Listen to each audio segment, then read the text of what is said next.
প্রচণ্ড গরমে অতিষ্ঠ সবাই, আর সেই সময় যদি বাইরে থেকে এসে এরকম একটা মালাই আইসক্রিম খাওয়া যায় তাহলে তো কোনো কথাই নেই। আসসালামু আলাইকুম viewers, welcome back to my channel delicious cook. Malai ice cream পছন্দ করে না এমন মানুষ খুব কমই পাওয়া যায়, তাই আজকে আমি মাত্র 3টি উপকরণ দিয়ে মালাই আইসক্রিম তৈরি করে দেখাচ্ছি, আর এটাও আপনারা বাসায় খুব ইজিলি তৈরি করে নিতে পারেন। তাই আশা করছি আপনাদের কাছে ভীষণ ভালো লাগবে।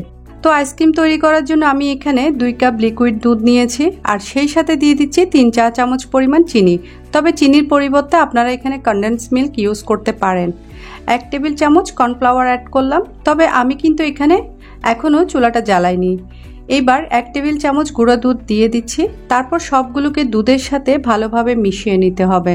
মেশানো হয়ে এলে এখন আমি চুলাটা অন করে দিয়েছি, তারপর অনবরত নেড়ে চেড়ে এটাকে একটু ঘন করে নিতে হবে।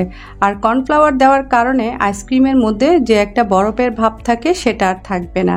এই আইসক্রিমটা একদম ক্রিমি হবে আর খেতেও ভীষণ মজার হয়। আর দোকানে যে মালাই আইসক্রিম পাওয়া যায় ঠিক সেরকমই ক্রিমি ভাব থাকবে।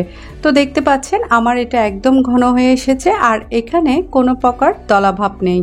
তো এখন আমি চুলাটা অফ করে এটা নামিয়ে নিচ্ছি। তারপর কিছুটা ঠান্ডা করে নিয়ে এখন আমি আইসক্রিমের মোল্ডে এটাকে ঢেলে নিচ্ছি।